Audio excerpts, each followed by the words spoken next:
وہ بہویں آج کل ساسوں کو بالکل ہی لفٹ کرانا چھوڑ دیا انہوں نے. ساسیں بھی ظلم کرتی ہیں مگر بہویں بھی کوئی اتنی نیک نہیں ہے. ساسیں بھی ظلم کر رہی ہیں لیکن بہو بھی یہ نہیں کہ چلو یار میں آئی ہوں تو میرے میاں کی ماں ہے تو تھوڑا سا اپنی ماں جیسا تھوڑا سا سمجھ لوں. کبھی کبھار ساس کو غصہ آئے تو چپ کر کے برداشت کر لوں کہ بڑے ہیں, بڑوں کا اسلام میں کیا ہے. بس ایک مسئلہ یاد کیا ہوا ہے کہ بہو پر ساس کی خدمت واجب نہیں ہے. تو یہ مسئلہ جو ہے نا, جیسے ہی آپ کے بیٹے کی شادی ہونے لگے اس کے ماتھے پہ لکھ کے لگا دیا کریں کہ بیٹا تم جو بہو لے کر آ رہے ہو, پہلی بات الگ رہے گی, ساس کے ساتھ رہنا واجب نہیں ہے. نمبر 2, میں اگر کبھی پانی کا پوچھوں گی تو مجھے میری رائٹنگ میں یہ مسئلہ بتائے گی کہ بہو پر ساس کی خدمت واجب.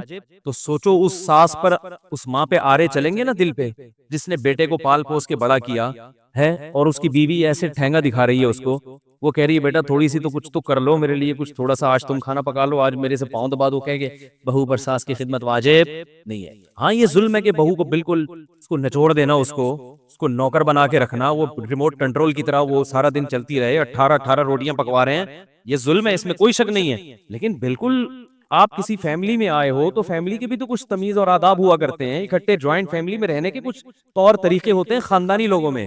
جو خاندانی نہیں ہوتے ان میں کوئی طریقہ نہیں ہے, ان میں ہر آدمی اخپل طریقے سے رہتا ہے. کیوں مولوی صاحب آپ پشتو ہیں نا, جو خاندانی لوگ ہیں وہ اخپل طریقے سے تو نہیں رہتے نا, ان کا تو اپنا ایک نظام ہوتا ہے نا.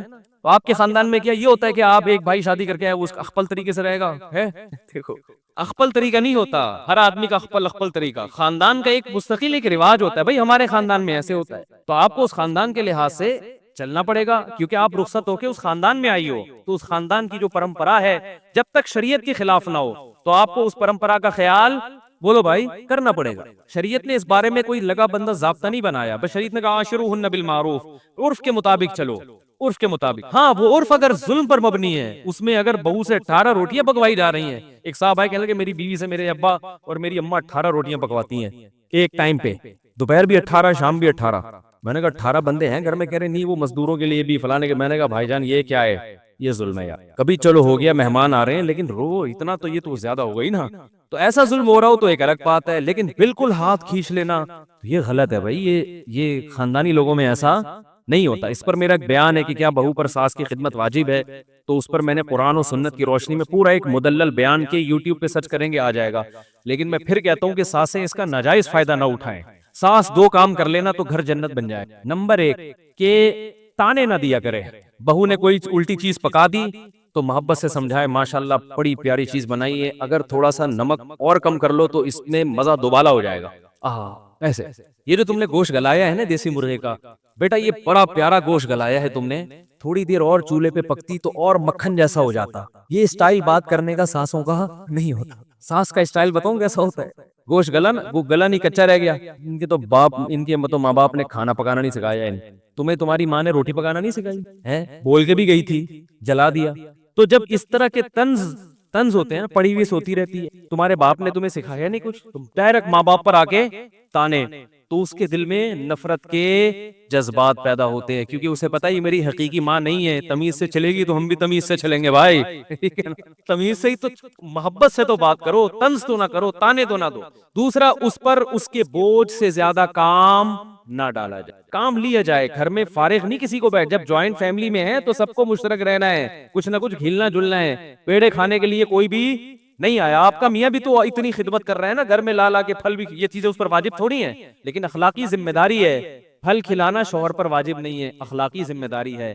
علاج کرنا شوہر پر واجب نہیں ہے, پتہ ہے آپ کو, علاج کرنا, بیوی بیمار ہو جائے, بیوی کا علاج شوہر پہ واجب نہیں ہے. کیوں؟ اس لیے کہ آپ خود بیمار ہو جاتی ہو تو اپنا علاج واجب نہیں ہے, تو بیوی کا کہاں سے واجب ہو گیا؟ پرہیز واجب ہے.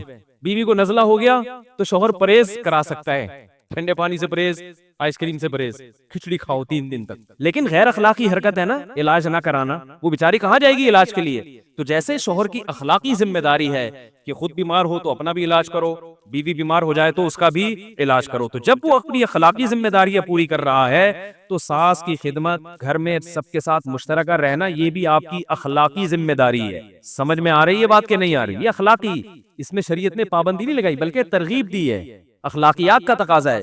دیکھو جابر بن عبداللہ رضی اللہ تعالیٰ عنہ کی زوجہ کا انتقال ہو گیا تھا یا طلاق ہو گئی تھی, تو حضرت جابر بن عبداللہ کی چھوٹی چھوٹی بہنیں تھیں. تو حضرت جابر بن عبداللہ نے شادی کی, تو آپ صلی اللہ علیہ وسلم نے ان سے پوچھا کہ اے جابر تم نے کس سے شادی کی ہے, بیوہ سے یا